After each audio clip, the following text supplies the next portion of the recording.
Why does doing the right thing feel harder than doing the wrong one? If God is with us, why does life still feel like a battle? Eli often wondered why obedience felt heavier than disobedience. Life around him appeared ordinary, streets filled with movement, voices rising and falling, days beginning and ending as they always had. Yet beneath the surface of normal life, he felt pressure, resistance, a quiet weight that followed him even when nothing was visibly wrong. He prayed. He tried to live rightly. Still, peace came and went like a visitor who never stayed long. One evening, weary and confused, Eli whispered a simple prayer, not loud, not poetic. God, show me what I'm missing. That night, the world he knew began to thin. The familiar shapes of his room remained, but another layer emerged. Soft light weaving through the air, shadows moving with purpose, unseen currents responding to unseen causes. It was not frightening, it was revealing. And a quiet truth settled in his heart. Life was never just physical, it was always spiritual first. He saw that every prayer stirred light, every act of obedience met resistance, every careless choice opened something unseen. Eli understood then, he was not failing. He was standing in a war he could not see. When he awoke, the world looked the same, yet nothing was the same.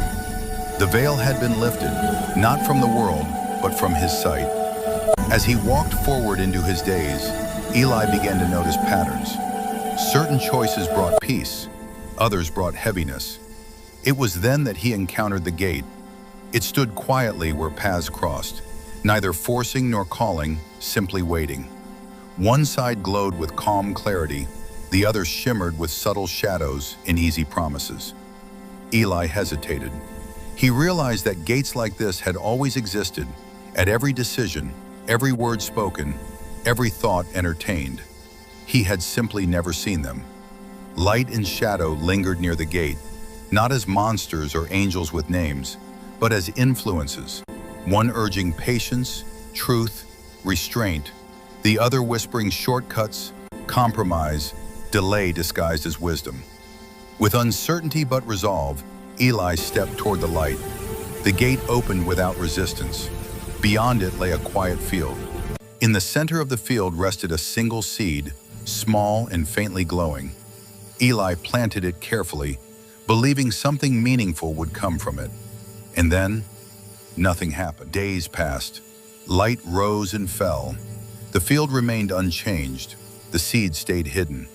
Doubt began to stir. If this choice was right, the whisper came again, why is nothing growing? Eli learned that waiting tests faith more than struggle ever could. One moment of trust is easy.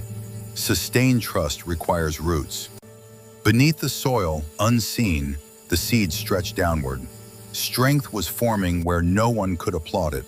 And when Eli was tempted to dig it up, to confirm whether anything was happening, he was shown what eyes could not normally see. Growth begins where vision cannot reach. He waited. In time, a small shoot emerged, not impressive, not loud, but alive. Then the storm came. It arrived without warning. Winds tore across the field. Rain pressed heavily against every planted thing. Seeds planted hastily were torn from the ground. Shallow roots gave way quickly. Eli feared for what he had waited so long to see. But beneath the storm, the roots held. The storm did not destroy what patience had built. It revealed it. When calm returned, the field was quieter than before. Fewer plants remained, but what stood was stronger, established. Eli learned then that storms are not always sent to end growth, but to expose depth. As he continued forward, Eli noticed something new. Words had weight. He saw speech leave mouths as forms, some sharp, some healing, some heavy, some light. A careless word darkened the air. A gentle one restored it. Silence, when chosen wisely, carried its own power. Eli realized that speech was not neutral. It shaped atmospheres. Soon after, he encountered a mirror, not one that reflected his face, but his heart. It revealed fear where confidence pretended to live, pride where humility was claimed, love where he had not known it existed. He understood then that transformation begins inwardly, long before it becomes visible. As Eli changed, something else happened. Light followed him. Not a glow meant to impress, but a quiet clarity that drew others near. Some came curious, some came wounded, some came angry.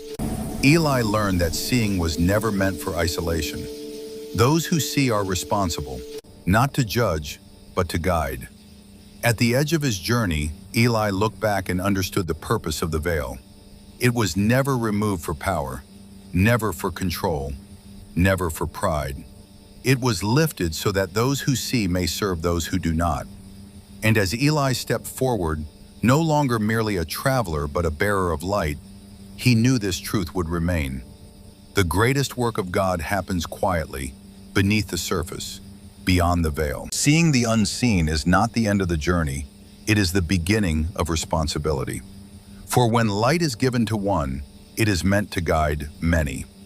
Eli had learned patience. He had endured the storms that break the careless and refine the willing. But now, something had changed. People noticed him, not because he spoke loudly, but because peace followed his steps. And Eli began to understand, influence is not claimed, it is recognized. At dawn, the world looked ordinary, but beyond the veil, gates shimmered into view. Some glowed with promise, others flickered with warning, and a question rose within him. If I can see the paths, am I responsible for those who walk them? The gates did not answer. They simply waited. Eli stepped into a place where truth could not hide. Mirrors surrounded him, each reflecting a life. Not faces, but hearts.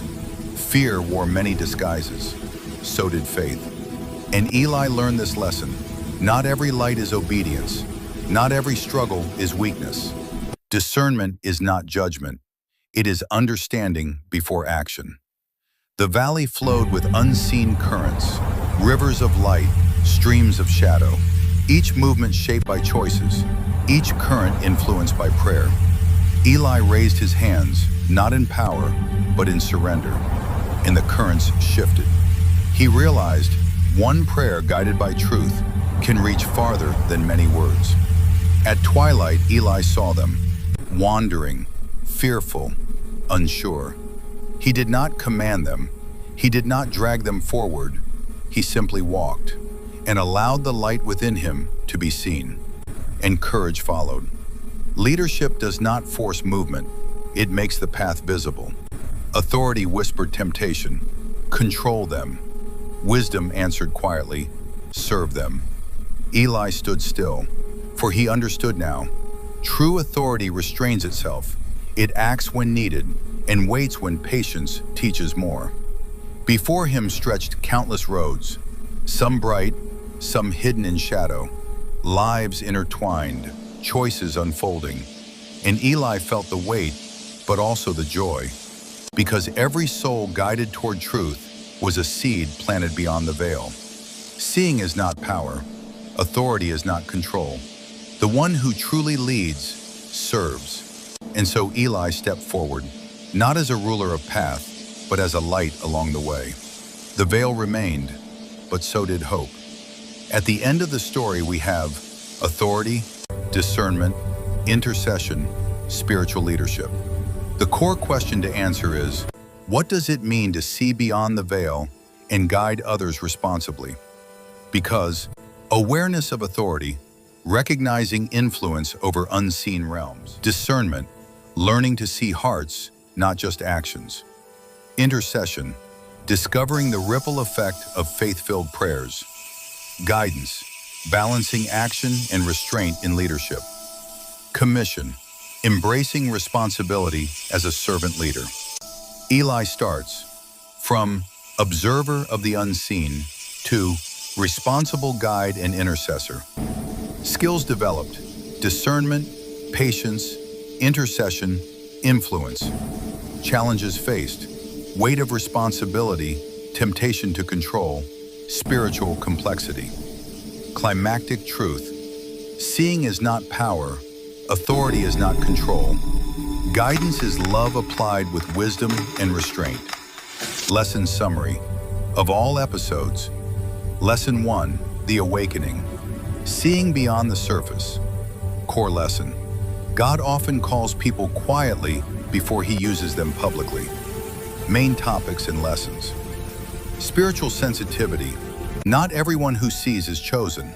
Some people feel different before they understand why. Confusion before clarity. Calling often begins with frustration, weariness, and doubt. God allows discomfort to awaken purpose. The unseen world. Life has spiritual layers beyond what eyes can see. Choices have unseen consequences. Obedience over understanding. Eli learns that obedience comes before full explanation. Faith is trusting without seeing the whole picture. Patience in timing. Not every revelation requires immediate action. Waiting is part of preparation. Key truth. Seeing is a gift, but obedience is the test. Lesson 2, the responsibility, authority, discernment, and leadership. Core lesson. Spiritual insight brings responsibility, not superiority. Main topics and lessons. Spiritual authority. Authority is given, not claimed. Influence grows through faithfulness, not force. Discernment. Not all light is truth. Not all struggle is evil. Leaders must see hearts, not just actions. Intercession. Prayer changes unseen currents. One faithful act can impact many lives. Guidance without control. True leaders guide. They do not manipulate. People must choose their own path. Servant leadership. Leadership means standing where others cannot for their sake. The greatest authority is love guided by wisdom. Key truth. The one who sees is called to serve, not to control. Teaching summary. God awakens the heart before he entrusts responsibility. Spiritual maturity is measured by how responsibly one uses insight.